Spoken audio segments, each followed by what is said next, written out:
A Alemanha passou de 2 milhões de casos confirmados de Covid-19. O país está perto de atingir a marca de 45 mil mortes causadas pela doença. É importante botar isso em perspectiva. Em relação ao tamanho da população, a Alemanha tem um número de mortes, um número percentual de mortes, que é a metade do Brasil e bem menor do que o Reino Unido e os Estados Unidos, por exemplo. Porém, os números crescem diariamente e, diante desse quadro, o governo prepara medidas mais rígidas de restrição. O plano teria sido batizado de mega quarentena.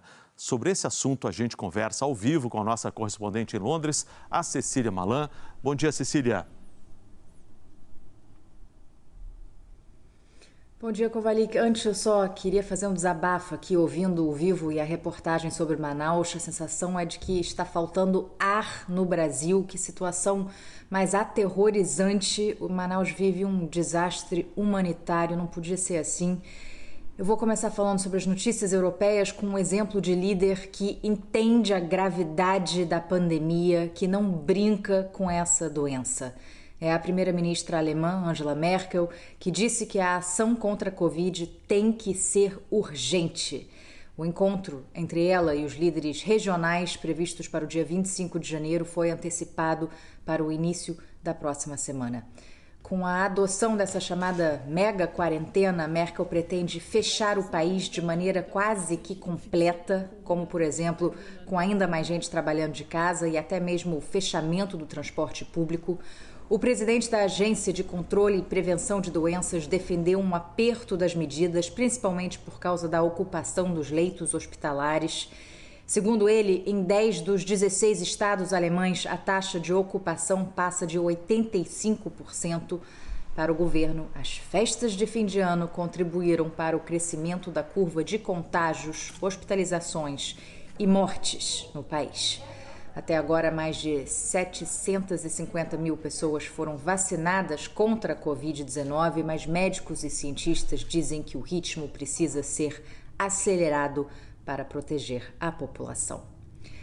Já a China vacinou mais de 10 milhões de pessoas com 2 vacinas desenvolvidas e produzidas no próprio país e pretende atingir já nas próximas semanas a incrível marca de 50 milhões de vacinados, uma tentativa de evitar que a propagação da doença durante o Ano Novo Chinês, que acontece em fevereiro. Daí esse esforço acelerado para vacinar o maior número possível de pessoas. O vice-governador de Hebei, que tem concentrado a maior parte dos novos casos, anunciou que será feita uma segunda rodada de testes em massa na província.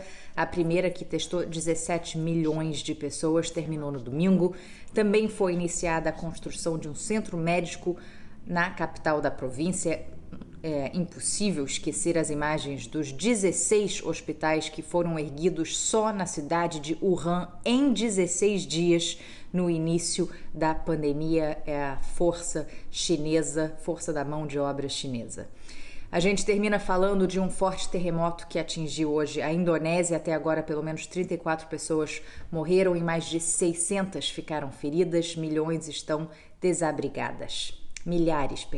desabrigadas, vamos ser mais precisos. O tremor foi na ilha de Sulawesi. Equipes de resgate vasculham os escombros para tentar encontrar sobreviventes. A destruição foi grande, casas e prédios foram ao chão. Mais de 20 abalos secundários foram registrados. Autoridades alertam para o risco de tsunamis na região. A Indonésia fica na região conhecida como Círculo de Fogo do Pacífico. Kovalik, você sabe bem disso, com intensa atividade sísmica por causa do encontro de placas tectônicas. É um país abençoado, com paisagens belíssimas, mas que vive sempre sob essa ameaça de terremotos e tsunamis. Vive sempre, eu já cobri terremoto lá na Indonésia, quando era correspondente no Japão, e realmente é um país que vive ali na beira de uma situação sempre inconstante, né? A terra pode tremer a qualquer momento. Enfim, a gente torce para que eles se recuperem logo e que o número de vítimas não cresça muito. Obrigado, Cecília. Bom fim de semana para você, hein? Até mais.